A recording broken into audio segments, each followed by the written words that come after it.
Hi and welcome to episode 106 of the This is Reportage podcast. My name is Alan Law. I'm the founder of This Reportage and This Reportage Family, and I'm a photographer too. Really happy to have the fab Christophe De Mulder on the podcast this week. Based in Belgium, Christophe was in our top 50 family photographers in the world for 2020 on This Reportage Family and has won 5 Reportage Family Awards and a Family Story Award from us.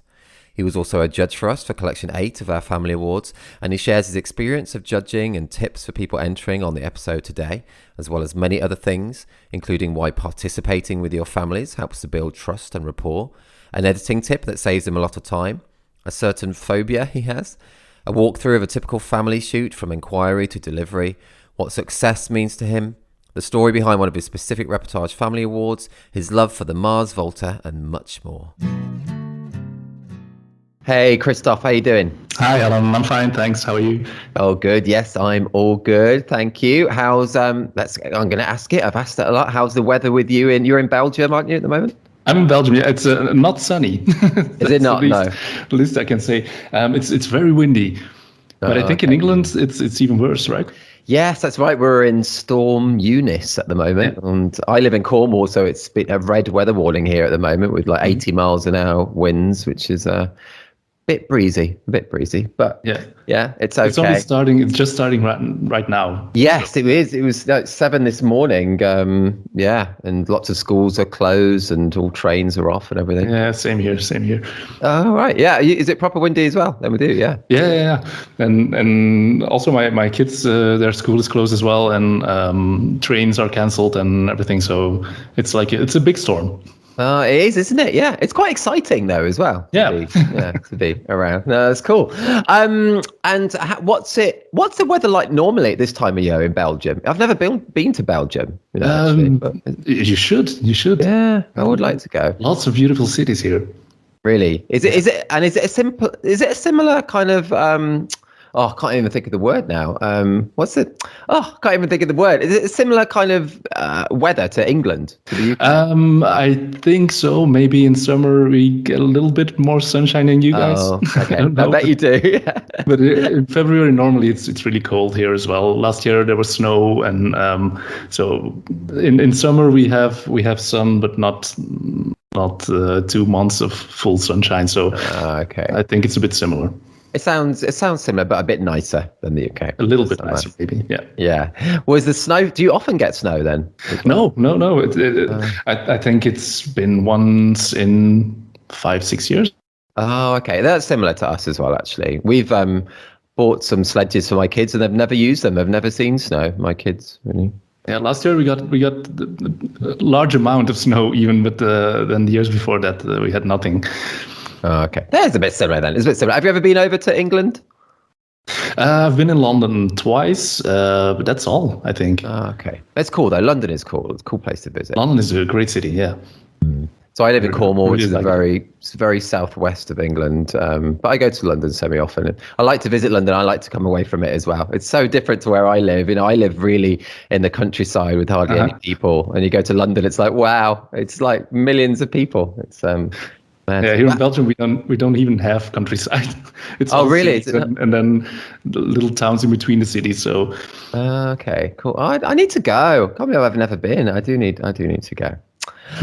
And so Christophe, on your bio, you say, at a young age, I received my first camera as a birthday gift. Immediately, I started making pictures of everything and everybody around me, and I never stopped. So that's cool. So yeah, I just wondered, could you tell us about that and your general journey into becoming a photographer? Mm-hmm. Yeah, well, I never studied photography, so I studied French literature and journalism as well. Right. Cool. And then right after my studies, I started working as a journalist, but then working hours weren't really ideal because I just became a dad. And, I think my interest in photography started with the camera you mentioned for my birthday, but then eventually as well when I got married.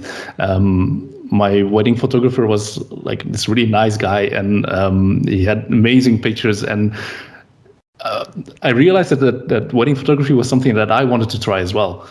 That's cool. When did you get married? How long ago was that? That's 11 years ago. Oh, congratulations. That's a long time married. That's a long time, but I'm not married anymore now. So. Oh, sorry. Oh, okay.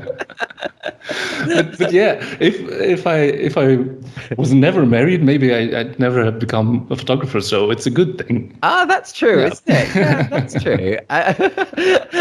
And were those photos from your wedding? Was he or he or she, were they a documentary photographer, or was it more traditional back then? Or? No, it was a documentary photographer as well. And 11 years ago, there weren't that much documentary photographers here in Belgium, at least. Mm-hmm. So I started browsing some websites, and looking at his website, I immediately saw that this is what I want for my wedding.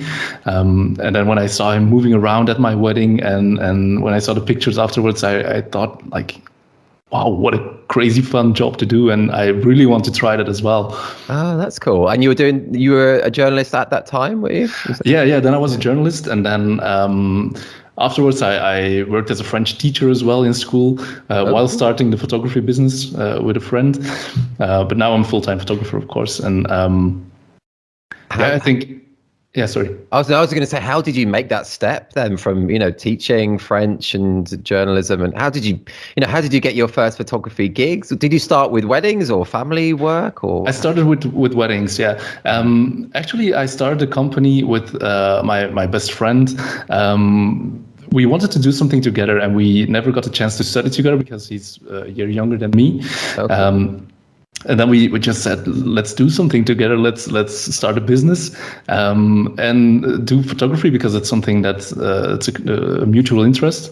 Uh-huh. And then we just started looking around for people who were getting married and who actually didn't need a photographer, and charging like 200 euros for a full day with 2 photographers. Wow. Okay. Good value. That's good value. Yeah, that's good value. But also not promising them anything. Like maybe we get like 2 great pictures, maybe we get nothing, maybe we get 200 good pictures. But then immediately after the first wedding, I had a good feeling about it, and the couple was happy as well with the pictures. That's cool. So yeah, it started evolving from there, and then afterwards charging a little bit more, of course. That's good. Yeah, it would not have been a sustainable business at 200 euros. And so were you shooting together? And so always, okay, always as a duo. That's cool. And how long were you together in a business for? Like 9-10 years. Oh wow, long time. Yeah. We always did weddings together, photography and videography as well. Cool. But I'm more of a people photographer, I think. I absolutely love this documentary style, and my colleague was more is now fully business photography, so it's different kind of photography. The good thing was, when I started to shoot those weddings, that I didn't have to make compromises. I had my fee as a teacher, and I just wanted to shoot what I would want to see on a wedding, and ask ridiculously small amounts of money for it. But that's cool that you did that. It's cool that you did that straight away, shooting in the way that you wanted to shoot. Yeah, and actually my style hasn't changed that much over the years, I think. Of course, I've started doing other things than weddings as well, but the photography style has remained the same, I think. That's cool. Staying true to yourself. That's great. And where did the family work coming to this? When did you shoot your first kind of families? I think it was about 5 or 6 years ago. When one of my wedding couples asked me to make family pictures, and I told them, I want to do that, but in my style, and I don't want to make those post family pictures on the couch, or in the forest, or like those post pictures. They're horrendous to me, and I said I want to spend the day with you and just make pictures of that. I don't think I'm that original when it comes to my style of documentary photography with families, and I don't interfere with the families like a lot of colleagues. I think what makes me more unique probably is the amount of time I spend with the family. How long? Yeah, they can choose obviously for 4 hours or something like that, but I always insist on staying a full day. Okay. Like I arrive when children wake up and I leave when they're back in their beds. So it's mostly around 12, 13 hours. Wow, that is a long time. That is a long time. It is a long time, but I think it's important. For me, it's important because it's not as intense as weddings, those hours, because at weddings there's always something happening. You always have to be ready to capture the moment you don't want to miss. But I always I say in advance to my clients that I'm a photographer who follows literally everywhere, but also I find it important to get the family to trust me. And I think that's more easy to do when I'm longer with the family. That makes sense. Yeah. Is it a hard sell to tell, to say to someone that I want to be there for 10, 12 hours, or do a lot of people really want that? Funnily enough, a lot of women want it, but then the dads, their husband is not convinced. It's harder to convince the man, and I don't know why. I keep trying to figure it out. I wonder why that is. I think maybe it's because as a mother you want to. I don't know. Maybe you want to show the love for your children more than as a father. But while I'm saying it, I know for me personally that's not true. So right, yeah.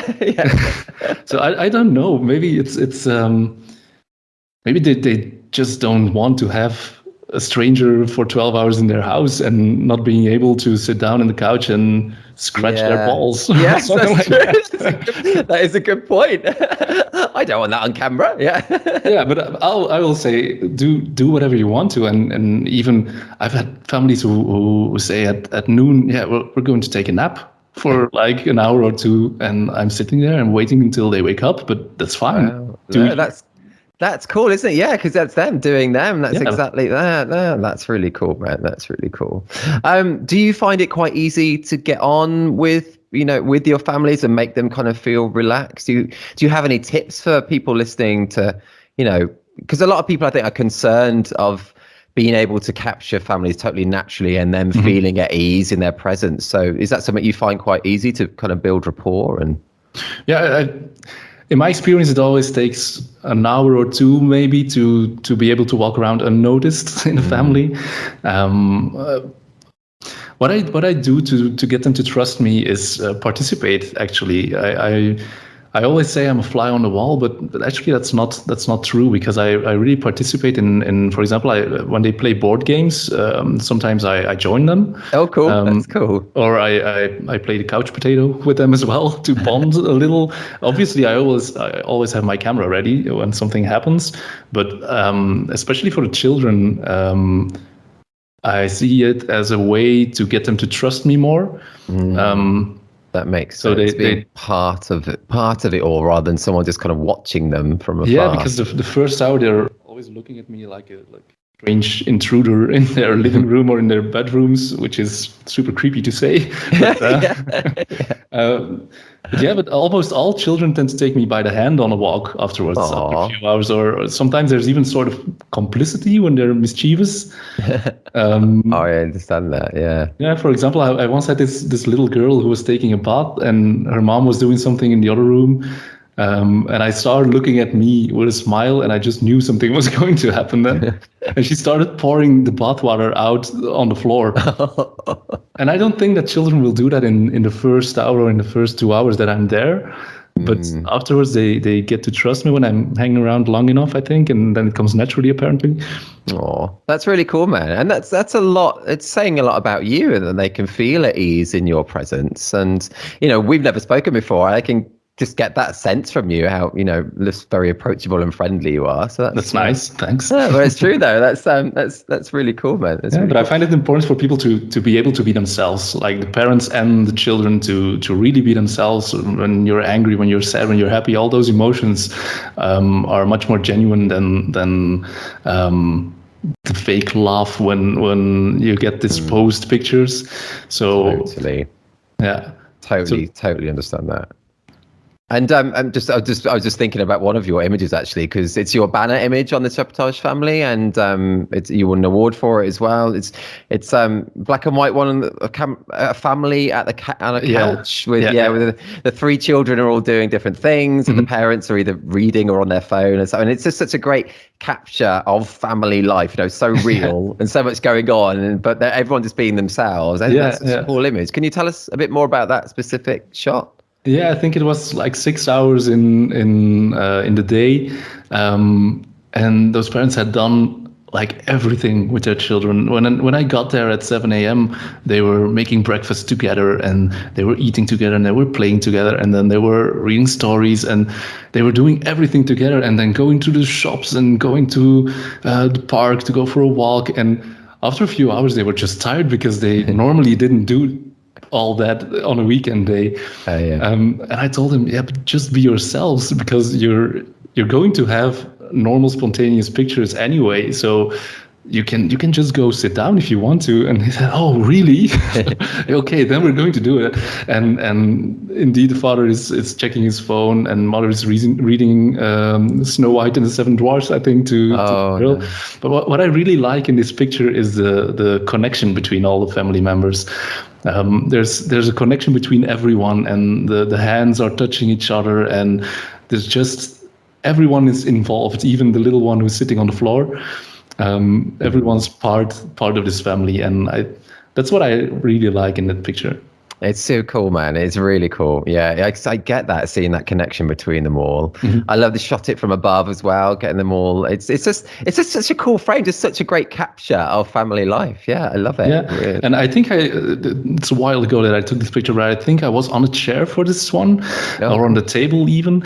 And they weren't looking at you, but they were paying you no attention as well. Well, yeah, normally I think when after 1 hour of being there, maybe everyone would have looked at me, but I'm so used to crawling on the floor and climbing on tables and couches, and after 1 hour or 2 hours, nobody notices anymore. So I can just do whatever I want, and they won't look, and that's what I want.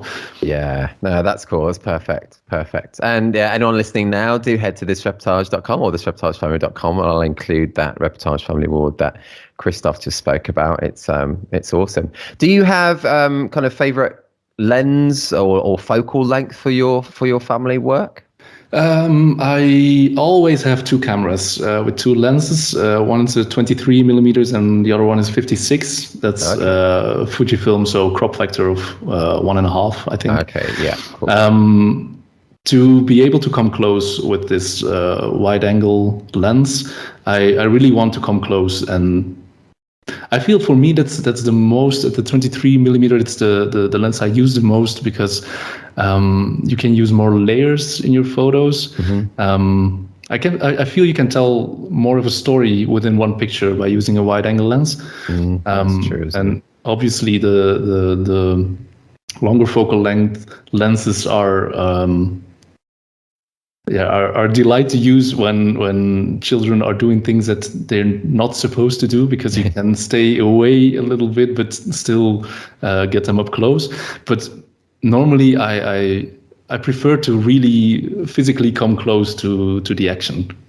I'm just like that as well. I love that as well. Have you always, right from the beginning of your photography career, have you always enjoyed shooting close, or was it something? Did you start further away and then get closer? Or? Yeah, I think the second one, because I think I was too afraid to do it before. But then looking at other people's pictures and photos that I really, really liked, there was always this one similar thing. That they used wide angle lenses from really up close. Like I said, those layers in those pictures, it's something that really appeals to me, and really, I think it speaks more than just I call it boring picture of one thing that's happening.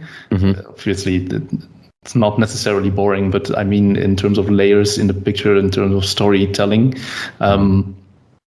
So yeah, I had to learn that, and that was difficult, because Yeah, it's you have to come out of your comfort zone, and That's true, isn't it? What made you come out of that comfort zone? I mean, do you have any? Because I think some people listening will want to shoot close, but are nervous of doing so. What? Yeah. Do you have any tips, advice to them? Is it like just do it? Really? I think I said that to myself. Yeah, just do it, because your pictures are going to get better when you do it.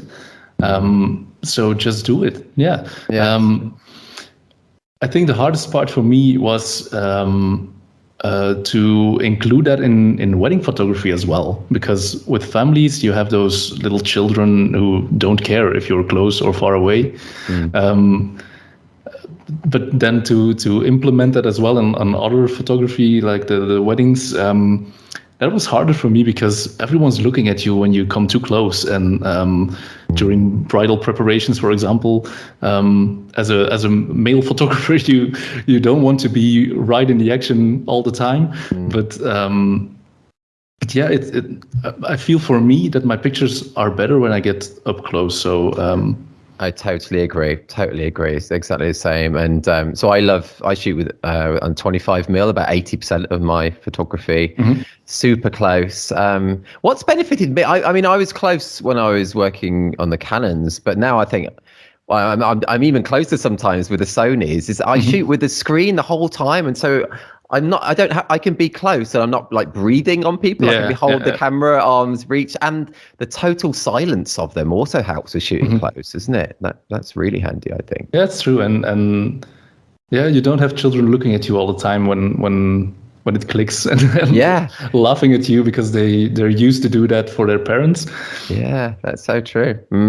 No, cool. I just think it's so cool shooting close like that. The images are just so much more intimate, and we as photographers can anticipate moments more when we're physically close to what's going on, I think. That's true. And in family photography, I feel you have more room to fail as well. So you have that opportunity to go and try it, because only you know what your initial plan was for a certain photo, for example. Parents will never know. So you can try and fail again without them ever thinking you messed up one specific picture. That is such a good point. Yeah, in weddings it's different, because you have those moments like the kiss and the ring, and you can try new things. But when you fail, the couple is going to ask for that picture. And in family photography, you can basically do whatever you want. you have room to fail, and with that room to fail, I think comes creativity and more daring to do something different. That's really cool. I love hearing you talk about that. And that's so great what you said there. Yeah, that so makes sense. Do you get, I mean, I don't know if you get nervous shooting weddings at all, but do you get less nervous shooting families then? Because you feel there's less pressure that way? I think so, yeah. I've done weddings for 11 years now, so really long time, and family photography in the way I do it now for 5 or 6 years. So it would be normal to be more stressed out about that, but yeah, it's the other way around. The other way. Yeah, that's cool. Yeah, you can just you can just wait for children to do the same stupid thing a second time, because they will do it. They're going to do it if the parents are laughing, or if someone's laughing about something they do, it's going to happen again. So you always have those this repetition in actions. And in weddings it's more like you have to get the one shot or you missed it. Yeah, that does make sense. Totally. I missed the first kiss once. I've mentioned it on a podcast before, but I did miss the first kiss once, and I felt so. And that is one of those moments, isn't it? That doesn't happen again. Yeah, but haven't we all messed up? Well, I guess maybe, yeah. But I felt awful, for quite a few hours on that wedding. I couldn't quite get over it in my head, because I knew I'd missed it, and I did feel really bad. But after I delivered the images, there was no complaint. There was no "where's our first kiss" or anything. Sometimes we put too much pressure on ourselves. That's true. It's true. Do you prefer, because you do both with weddings and families, do you have a preference? And do you approach them, do you use a similar skill set between weddings and families, or do you approach them any kind of differently? Style-wise, I approach them the same, I think. But like I just said, I'm more nervous for a wedding still. And it's a full day at a wedding is really it's more tiring than a full day with a family, because you're always on edge and always looking for something that's happening, or like you just said, you can't do it over, you can't do it again. If I mess up all family pictures on one day, then that's not. It's bad. It's really bad, but it's not a drama. I always can say, yeah, I'll come back tomorrow or next week, and we'll do another day in the life, and it's fine. That's so true. Just because it is a normal day, you can do it any day, and a wedding is such a special day that I think it's normal to be more nervous about that, but maybe that the stress helps as well to make better pictures. And that's true. Are you someone who's good under pressure? Do you? Yeah. That's a good skill to have in life, isn't it? In general, I think. Yeah, but I don't think that I have it in the rest of my life. But for my job, I think I work better under pressure. That's cool, man. Yeah, I've been like that as well, and since like being at university and doing my dissertation like the night before and things like that, I've always been lucky, I think, to be quite good under pressure. It's quite good. Yeah. And talking about the rest of your life, I read on your website that you have a verging on unhealthy obsession with the Mars Volta. Yeah, that's cool, man. Which is a rock. If no one's they're a rock band. If people haven't heard of them, can you tell us more about that? Because I've seen at the Drive-In live in England quite a few years ago, actually, and they were awesome. But I've never really listened to Mars Volta. But it's the same two people, isn't it, from at the Drive-In? Yeah. It's Omar Rodriguez and Cedric Bixler Zavala. It's hard to explain what kind of music they make, because it's so eclectic. And is it any similar at all to at the Drive-In, or is it? Yeah, a little bit, but it's more musically, I think, because at the Drive-In there were some screaming songs as well, and Mars Volta is more. It has Latin influences, it has metal influences, it has a bit of everything. But they don't exist now for, I think, almost 20 years. So they stopped, and I still am obsessed with them. I don't know what it is, but the first time that I heard one of their songs, I just had like this epiphany or something. I knew that this was what I wanted to listen to for the rest of my life. And wow, that is an epiphany. That's good. Do you still listen? Do you listen to them most days then? Still? Most days, every week, let's say. Wow, cool. Yeah. No, that's cool, man. But I really like to listen to their albums as a whole as well. To start with the first song and then end with the last one, because it's a story. The albums are stories, and okay. And a fun fact is that the covers of their albums are all really beautiful photos as well. So you love of music and photography in one. Yeah. That's cool. Have you ever seen them live? 4 times, I think. Oh wow, that's cool. Always in Belgium, in Ghent, in Brussels. Nice. But I'm just waiting for a comeback now. I bet it could still happen. It could happen. It could happen. It could still happen. I'm not hoping for it.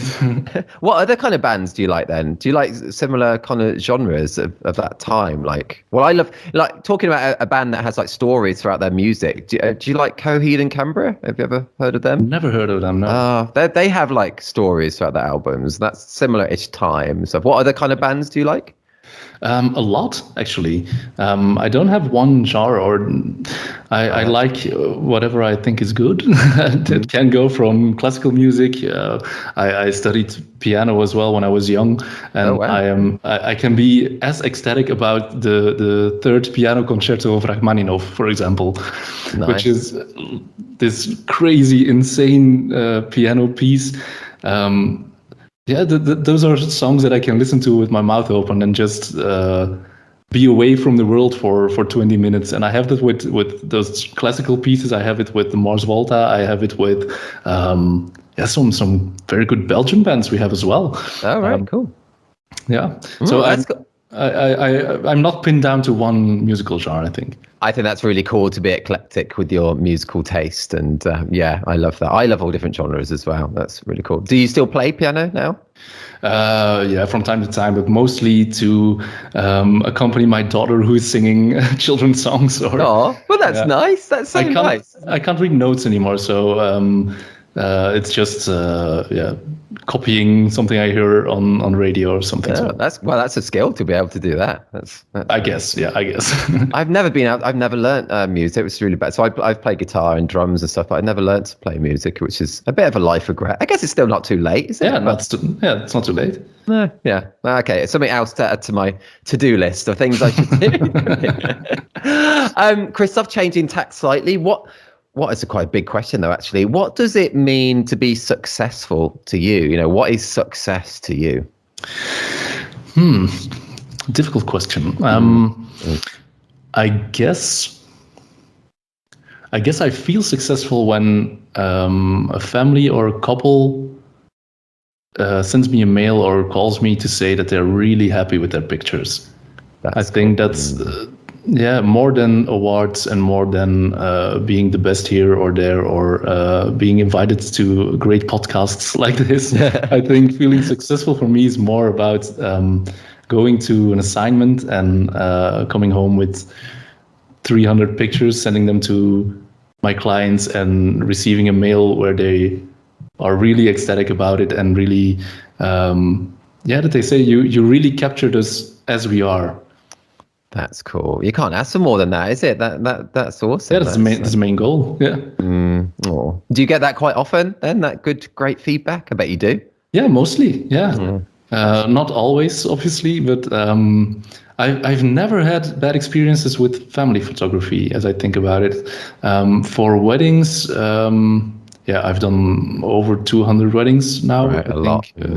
So it should be strange if I had never had a bad experience. Yes, that's very true. Yeah, it's a numbers game in a way as well. Yeah. That's cool though, man. I totally agree with you. That's it does. Of course, that means more than anything of those things you listed. Yeah, awesome. Yeah, and then obviously it's for my work, but then for the rest to have happy children and to make my family happy, and I think I can't complain about where I am in life now. I have a really great job. I have a wonderful girlfriend. I have 2 amazing children. So yeah, I'm happy as I am. You sound very happy, man. I can hear the smile in you. Yeah. Oh, that's really cool. Very cool. Great to hear. And let's change tack slightly again as well. I think I do know that you quite like your movies, don't you? Because I think I read that on your site. Okay, well, that's good. So I don't know if I think you mentioned you may listen to a few podcasts, but we're doing a little game where I will read a synopsis of a movie or a series, and let's see if you can get it. You up for it? I'm up for it, but I don't know if I can, if I'm as good as the others. So I'm sure you'll be good. I've chosen some ones that, well, you'll see. Anyway, you'll see. Okay. So this first one is a movie. Okay, so a writer encounters the owner of an aging high-class hotel who tells him of his early years serving as a lobby boy in the hotel's glorious years under an exceptional concierge. Yeah, that's an easy one. That's the Grand Budapest Hotel. Yes, nice. Cool. Yeah. Well, it's not easy if you don't know it. It's not easy. Yeah, sure. Yeah. That is a good film, isn't it? Yeah. I'm a great Wes Anderson fan. Yes, I saw that on your site. That's why I put that one in there, actually. Yeah, that's cool. Yeah, his stories are amazing, but then the way he shows them and the mirroring of his images and like symmetry and the symmetry in his images is just amazing. Yeah, even when the story isn't that good, like maybe it's blasphemy what I'm going to say, but the French Dispatch, his last one, I've not seen it. It has 3 little stories in them in the movie, but not all of them were that good, I thought personally. But even if the story is a bit less than the other movies, it's just a joy to watch it. That's cool. The images are so beautiful. So yeah. What's your favorite Wes Anderson film? Probably Moonrise Kingdom. I haven't seen that either, actually. I think it's that one because it's the first one. Probably it's the first one I saw, and then maybe that's because that's why it's my favorite. But the imagery there and the colors he's used and everything and the story as well it's just a fantastic film. Ah, cool. I'll have to watch that. I've seen. Is Rushmore? Is that a Wes Anderson film? Rushmore. Yeah. I think it's his first one. Yeah. Oh, cool. Yeah, I remember really liking that. That's got Bill Murray in as well, isn't it? Yes. Yeah, And then I like. you've got I Love Dogs and Fantastic Mr. Fox, where it's a stop motion picture. Oh, I've not seen that either. Wow, it's on loads then. It's on loads. Yeah, loads to watch, and all very, very good. Cool. Is it Royal Tenenbaums? Is that? Yeah, that's his as well. Yeah. Yeah. Okay, And, I've seen that. The Life Aquatic with Steve Zissou. Yes. Yep, seen that as well. It's like Bill Murray in like every Wes Anderson film. Yeah, he has his favorite actors like Bill Murray and Owen Wilson as well. Yeah, that's cool. A lot of the same actors. That's cool. Bill Murray's in one of my all-time favorite films, which is Lost in Translation. Have you seen that? Really beautiful film as well. It is, isn't it? Sofia Coppola, right? Yes, it is. Was that her first film? No, I don't know if it was her first film, but it was very early on in her career, wasn't it? But yeah, I love that. But when we were at the cinema, honestly, about half an hour through that, about 20 people just stood up and left. I guess that people like different things, don't they? But I think it's a brilliant film. Yeah, maybe normally it's a good sign when people leave. It means that I think it's maybe too deep what I'm going to say now, but art in general, it has to provoke emotions, and whether it's film or music or photography. When I'm moved by something, I think that the art has been successful. That's such a good point. And yeah, you can be moved in a good way or in a bad way. I've never left in cinema, or I've never left a museum after just looking at one picture. But I think in the good and in the bad way, if art moves you, then it's successful. So. That's so true. Yeah, that's so true, man. That's cool. That is cool. Okay, let's go back to your Netflix quiz. Although I don't know why it's called Netflix, because these are not on Netflix, I think. But anyway, they're on Disney Plus, I think. Yes. All right. Okay, so you've got 1 out of 1 so far. Let's go on to your second one, which is also an old movie as well, about 20 years old, I think. So, a Manhattan doctor embarks on a bizarre night-long odyssey after his wife's admission of unfulfilled longing. Oh my! This is a tricky synopsis, I think. Yeah. It is about 20 years old. It's Tom Cruise and I haven't watched that much. Nicole Kidman. Eyes Wide Shut. Yes. Oh, brilliant. Yes. Well, let's be honest. I've never seen the film. Oh, have you not really? No, it's Kubrick. Yeah, I know. Yeah. One of my favorite movie makers as well, because I was really madly in love. Also, a strange thing to say about Clockwork Orange. I've never seen. Yeah, I know of the film, but I've never seen that actually. I've seen it when I was 16 years old, and it had a huge impact on me because it's a really violent movie. Right. But then I got the Stanley Kubrick's box with all the movies, and I've seen almost every one of them. But that one is a movie that my girlfriend and I have often said that we should watch it together, but we never had the time for. You should. Yeah, you should watch it. Honestly, it's a really powerful film actually, and it's really quite beautiful in its own way. I really like Eyes Wide Shut. It's cool. Yeah. Well, that's 2 out of 2, man. You're doing really good. Are you? Yeah, the second one was. Well, you got it. I got it. Yeah, I got it. Yeah, definitely. So third one then. This is a very different tone. It's like the opposite of Eyes Wide Shut. Okay, so this is a bit more recent. Okay, and this is an animated film. Just to let you know. Okay, so. Aspiring musician Miguel, confronted with his family's ancestral ban on music, enters the land of the dead to find his great-great-grandfather, a legendary singer. That's Soul, right? Oh, no, it's not. It's about the same maker, so. No, it's Coco. Yes, boom, nice, man. Yeah, Land of the Dead and Musician was the same theme a bit with Soul. Oh, I haven't seen that yet. That was released on Christmas Day last year. Yeah, very good film as well. Yeah. Is it? Oh, I really want to watch that. Yeah, and did you like Coco as well though? Yeah, I'm a Pixar fan, and I saw Disney that. fan as well. I think. I always watch those when they come out the films. I always watch them with my girlfriend, and then a week later with the children as well. So we have our own little moment so we can watch the movie in English, and then with the children, we watch it in Dutch. That's really nice. That's a really nice way of doing it. Yeah, that's cool. What's your favorite Disney film ever, or Pixar film? Up is a good one. Oh yeah. Oh, the first 10 minutes is so sad. Yeah. first 10 minutes of Up are, I think, maybe the best 10 minutes in animated movie history. It is brilliant, actually, isn't it? Yeah, that's true. All of theirs are good, though, aren't they, actually? I've never seen Wall-E or Wall-E. I've never Wall-E seen is that. great as well. Is it? Oh, okay. Yeah. Also, the first half an hour there, I don't think there's any text in the first 30 minutes, but it's really strong scenes and strong, Cool. It's remains children movies, of course, but they're really nice. I really like it. Yeah, they transcend it though as well. Like Coco, I think transcends being a kid's film. It's like really beautiful about family and music. And then the last Disney one, I don't think it's Pixar, but Encanto. Oh yes, yeah, it's beautiful as well, and it's true. Yeah. My kids love that, and that's Lin-Manuel Miranda who did the music for it. Who did Hamilton as well? Have you ever seen Hamilton? No. Oh, that's awesome! It's so good, man. It's so good. That's on Disney Plus as well, like a filming of the stage show of Hamilton. It's okay. Yeah, it's really good. Do you like musicals in general? Well, no.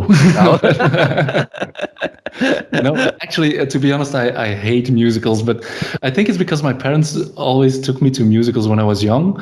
And when you're in puberty, you don't want to see musicals as a boy. Just had no interest in it. And I think I created a negative obsession with them.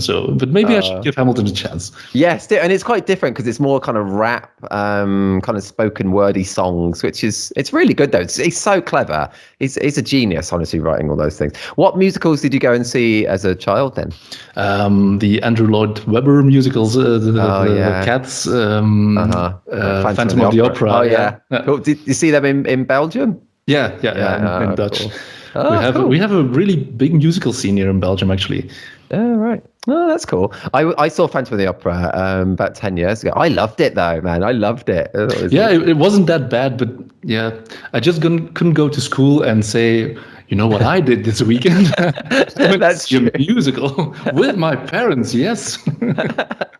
That's funny. No, I understand that. Cool. Let's go back to photography, man. And you recently judged for us for our family awards. So thanks so much again for that, man. Can you tell us a bit more about that? You know, were you lucky as a judge? Were you looking for anything specific when you were doing it, or do you have any tips for people submitting? I was looking for things that moved me again. I think looking at a picture and having to look twice. That's something I really like, to not be able to see what's in the picture at first glance, but to have to look around and to actually read the story of the image. That's something I really like. So I think I picked a lot of those pictures. I think the tips for people who send in their pictures, I think, enough variation maybe, because I saw a whole series of actually the same picture but from a slightly different angle, and I think that's decreasing your chances of getting awards because you, as a judge, you just pick the one you like the most, and then the other ones are quite similar, so you don't pick them. So I'm guessing to just vary more in what you send in. Great advice, man. Yeah, cool. No, and thank you for doing that. The part of the collection that you judged was awesome. So yeah, thank you, man. I really appreciate it. No problem. It was really fun to do as well. Oh, good. I'm glad you enjoyed it because I know there's a lot to look through. But that's true. But it's fun and it's humbling as well because there are so many great pictures. It worked humbling on me because I really was looking through them and thinking like, wow, this one deserves an award and this one deserves an award, and I had to start culling down just to have a reasonable amount of pictures to send to you. So. I know, I get that. There's the world out there is just so talented, isn't it? I love to see it. It's amazing. It's so cool. Can you talk us through what a typical like family shoot looks like for you? Maybe from the beginning of like maybe if you do any prep work. I don't know if you Zoom your clients beforehand or whatnot, or send a questionnaire, and to how you begin the session itself. And can you just talk us through? I think maybe the first thing I do, and that's way before that, is make everything as personal as possible, and by that I mean as well the website and the first mail I send and everything, to reel people in from right at the beginning. When they look at my website, I think they have a very clear idea of the pictures that I make, and also the texts that are on my website are really personal and sometimes a little bit tongue-in-cheek as well. So it works as a filter for families who want the post pictures. I don't think they're going to mail me, so that's like a first filter. Oh, that makes sense. Mm-hmm. And then when they mail me, I don't meet them beforehand, or don't Zoom them, or I just send them a long, it's a really long mail with what I'll be doing there and what they have to do, which is nothing. Don't clean your house because it's part of who you are. Do you find it still spotless though when you do turn up? Sometimes, yeah, sometimes. But yeah, I don't mind. It's normal to do, because every year I invite a photographer over to my house to make a reportage as well from my family, because of course those are the pictures that I like. But when I take them, I'm not in them, so I invite someone over, and I clean a bit as well. So I think it's only human, but it's true. Yeah, I ask it in the mail just to reassure them as well, to say that it's okay to have clothes lying around and toys. When you have young children, there are always toys in your living room, so it's normal and it's part of who you are. And then on the day itself, I just show up at breakfast normally, and follow them around, and I don't interfere, I don't move things, I don't. I just move myself around, and like I said, I'm crawling around, I'm climbing on things, just picturing them how they are. Do you have lunch with them? Because you're there for the whole day as well. I guess you're having lunch with them, and I always ask to have lunch, of course, but then maybe at another table or standing up in the kitchen or something. Okay. Because I don't want to have pictures with my plate and my knife and my bread in the picture. That makes sense. Yeah, just have the table as it is for the family, and then I'll eat my sandwiches in another room. That's no problem. No, that's cool. And you're generally there till kind of bedtime, till the kids have gone down to sleep? Yeah, because I think that's the most beautiful part for me. When children go to sleep, you always have these little traditions as a family, like brushing teeth, and some families read bedtime stories, and some have a group hug right before they go to bed. Do they? That's nice. Yeah, that's really nice. It's really fun to see all those little traditions in different families, and that is really what I want to capture. Every family is unique, and the connectivity between families is always different. We face a huge shitstorm as well every day as a parent, so that obviously is a big part of my photography. But then the real life of a family is not only that, but also this connection between family members. And right before they go to bed, there's always this saying goodbye in one way or another, wishing each other a good night, and families who lie in bed with their kids for 10 minutes just to talk about what's happening the next day. You have families who read downstairs, or you have families who read even in the bathroom when kids are in bath. You must have heard a lot of bedtime stories. Yeah. But I like it. Those moments are my favorite, I think, because I'm really a family man as well with my children, and I have those little traditions as well, and I know how important they are for us. So I know how important they are for other families as well. And those families who ask me to come and portray their day, mostly they only know afterwards that these are their specific unique traditions. Yeah, I was going to ask about that actually, because I would think you wouldn't realize sometimes yourself. Yeah, that's true. Yeah, but then seeing it in pictures, apparently it makes them realize that that's something. Oh yeah, we do that every night, and that is something unique, and that's great to have a picture of it, and that's my goal. That's super cool, man. Super cool to hear. I can hear the passion in your voice as well talking about it. I really love my job. Oh, that is awesome. That is awesome. That is just like a life dream, isn't it, for so many people to have something that they. Yeah, it is, and I'm incredibly lucky to be able to do it.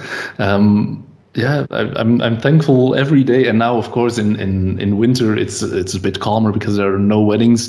The last 2 years there were very few weddings. That is true. Yeah, but I can focus more on families than in winter, and I know I realize for myself that's something I really like, and yeah, I really love my job. Yeah.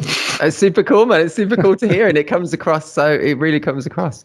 And then so after the shoot itself, how do you deliver your images to your clients? So is it an online gallery? Is it physical products? How do you do that side of your business? When they ask me for a full day, they get a little photo book included. Oh, nice. Which is because I like photos in print, but I don't want to have an obligated photo book.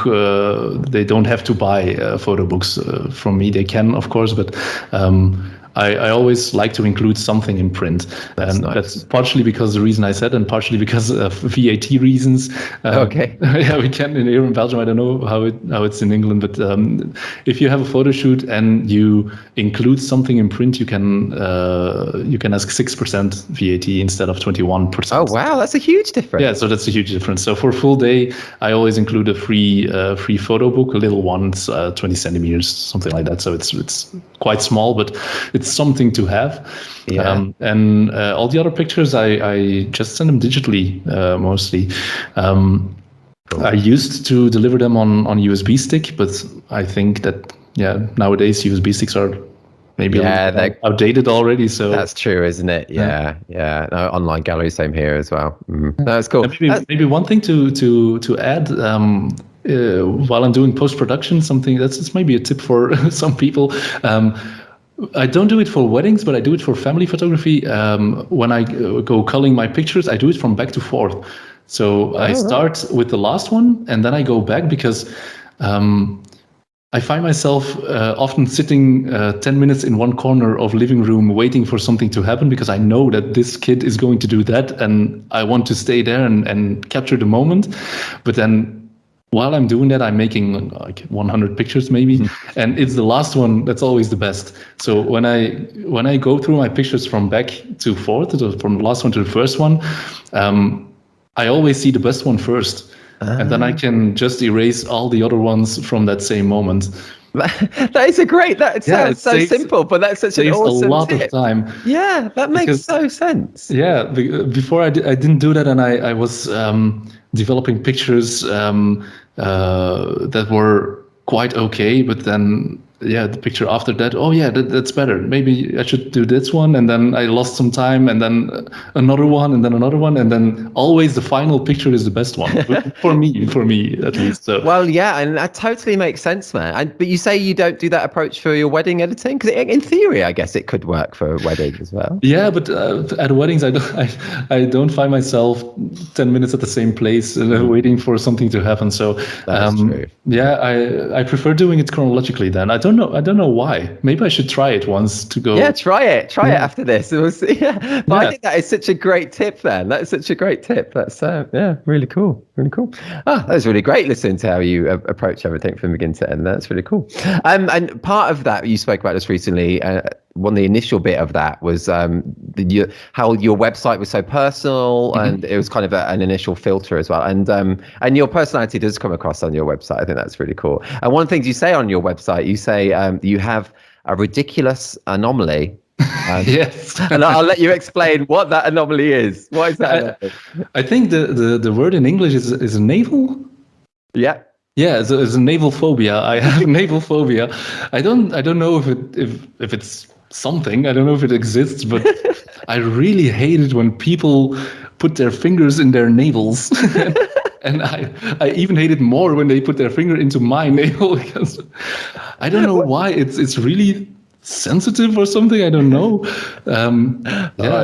That's cool. I love that. I love it. It's a unique thing, man. I can honestly say with 100 odd episodes I've never spoken about. I have no problem looking at navels in pictures or even in real life, but then touching and putting your finger inside, it's no, horrific. Oh, that's funny. I hope people who listen to this and then they'll see you afterwards. I hope, just stay away from Christophe. Yeah, please do. Man, in terms of marketing for you, getting yourself out there, getting your bookings, families and weddings, what's been the most effective for you, do you think? I think one thing I do on all platforms, on website and social media, is only show things that I want to do. And maybe the filter that I was talking about earlier, I implemented as well in the pictures that I show on my website or on social media.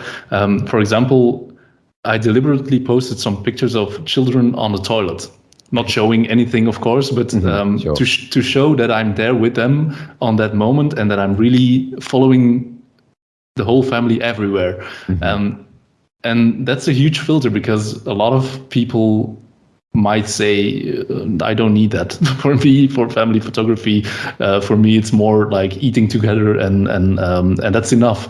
But I really want to do what I like to do, and what I like is following them everywhere. And children on the toilet, I don't know if you realize it, but they're always so funny. Yeah. It's always funny. They're dressed up, or they're taking books with them and reading out loud, or they're singing, and it's always funny. So why don't capture that? And of course, like I said, I don't show genitals, or of course not. But just the contrast between the pictures of a family who is loving and caring, and then after 2-3 pictures, there's this one crazy picture of a whole dressed up kid on a toilet singing loudly. I think it's fun, and I've never had any problems with it from parents who said, "Oh, I didn't know that you were there as well," or so that's a huge filter to build in. When people see it on my social media that I make these pictures, then they know that I might make them for their family as well. So. The filter is a big thing, isn't it? And as you say, people who don't want that, it's okay that they don't book you, because because you want to shoot how you want to shoot, and And I think the next big thing is the connection I make with clients. You have to try to tell them that price is less important than what they get, and of course, I know that we all charge a lot for a full day, because it's a full day and it's a lot of work as well. Yeah, sure. And for families, sometimes that is too much, but I always try to tell them why they need my pictures, and those memories that they have now, those little traditions that we talked about. If you don't capture them now, and I don't mean that you have to book me then, but capture them yourselves as well. I have a whole blog post on how to make better pictures of your own children, just because I think that those moments are priceless, and you have to capture them. And then, of course, at the bottom of the blog post, there's stated, and if it doesn't work out, or if you're not in the pictures, please contact me. That is a really good idea, though. That's a really good idea. Yeah, really nice. I always tell them the sentimental story of why they need pictures of their children, and pictures of their children brushing their teeth, for example, or as a parent brushing the teeth of your children. That's something you don't have. You don't have pictures of that, and those are things that I think that you might forget after 10-15 years when your children are grown up. And I think it's really nice to be able to look back at those moments at that time. Well, you're inspiring me. Listening to you now, you're inspiring me to take more photos of my family now, just listening to you. So it's definitely working, man. Yeah, and if it's not working out, just contact me. Yeah. But I guess as a photographer, there shouldn't be a problem, right? No, it's true. Oh, and how do you find it? Because you mentioned that every year you get a photographer to capture. Do they do a whole day in the life of your family? It depends on the photographer. Every other year I pay someone to do it, because I'd like to get paid as well. So I just ask someone that I think is really, really good at his or her job, and just pay what they want. And then the other years I try to force someone to do it. I do like a trade with another photographer. Nice. That's a great idea. Yeah. I just spent last week. I spent half a day with Kim den Hartog, a Dutch. Oh yes, sorry. You say the name a lot better. Well, you say her name properly. Like I've spoken to her on the podcast, but obviously my pronunciation was not correct. Oh, how was that? Was that fun? Yeah, it was really fun to do. And next month she's coming here to make pictures of my family, and so then we just trade pictures, and it's nice to have. So every year I have a whole series of new pictures, but I only pay for them twice every 2 years. Yeah, that is really cool. That's such a great system, man. Oh, cool. And I love talking to Kim. So I spoke to Kim on the podcast a while ago, and she's so lovely, isn't she? It's a really nice person to be around as well, because she's a great mom for 2 daughters, and the interaction that she has with her family was really nice to capture as well. Oh, that's cool. That's really cool. Really cool. Do you find yourself, when you're being photographed and your family being photographed, can you relax easily, or do you find yourself like watching the photographer to see what they're doing and things, or do you just forget they're there? I tend to watch the photographer a lot, but not to see what they're doing, but because it's so cringy to be photographed. I don't like it. That's the reason why I'm behind camera and not in front. I get that. But after a few hours, I tend to forget as well, and then I know it's better for the pictures if I can just let it go.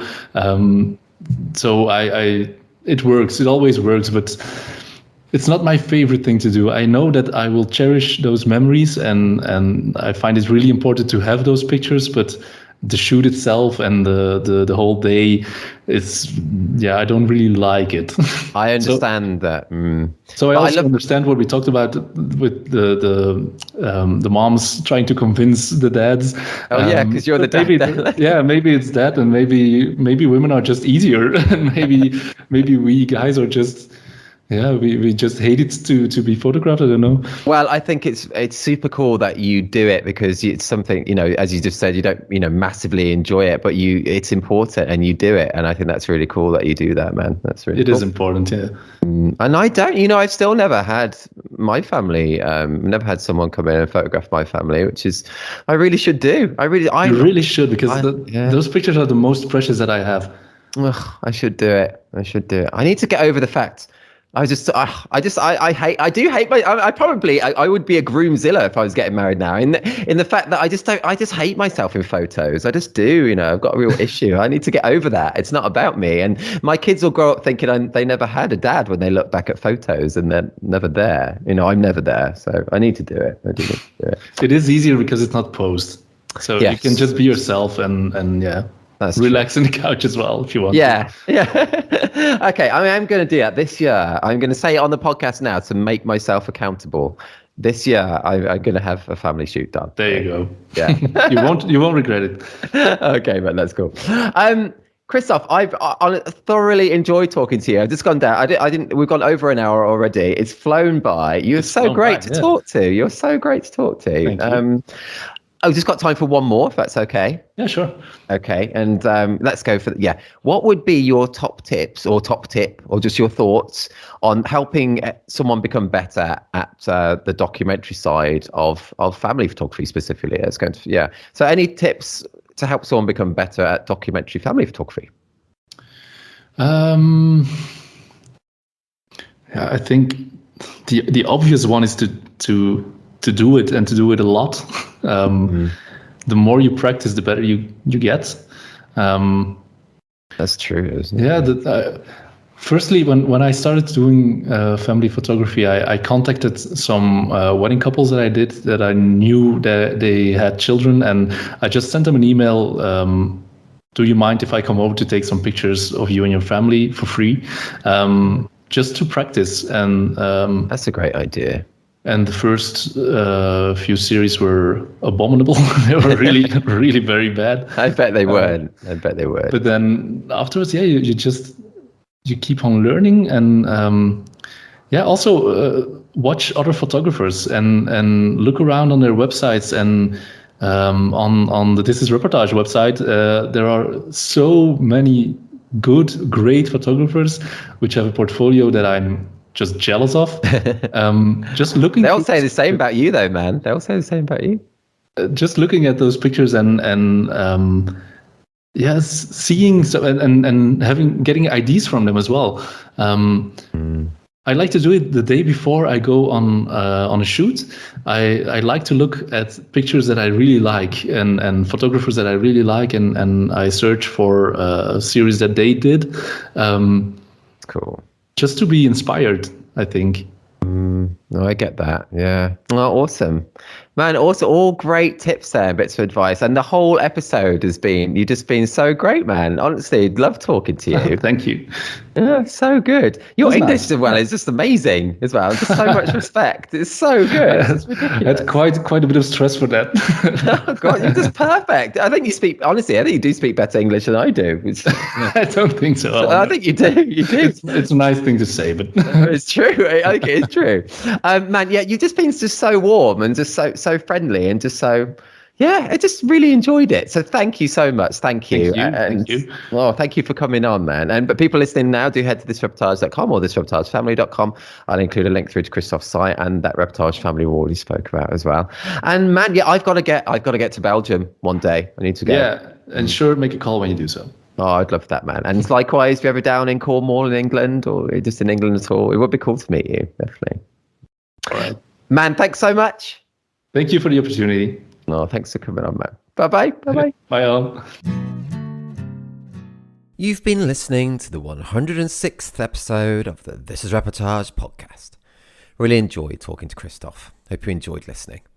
Head to thisreportagefamily.com or thisreportage.com for a link to his website and to see the specific Reportage Family Award he spoke about on the episode too.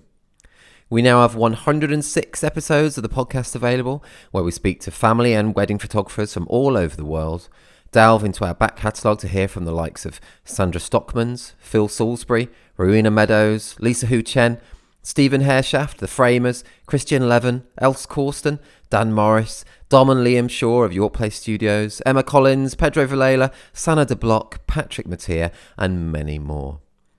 If you're not a member of this Reportage or this Reportage family, check out all the benefits of joining us, including an unlimited number of images on your profile, 60 individual award and 18 story award entries per year, invites to our physical meetups and parties, exclusive discounts, hours of educational videos featuring tips and advice from some of the world's best photographers, and much more. Submissions are open now for our next award collections. We have 6 award collections per year, so every 2 months. The deadline to submit is the same for both our wedding site and our family site. Submit by 23:59 GMT on the 24th of March 2022. No poses, nothing staged. This is Reportage. And this is bye for now.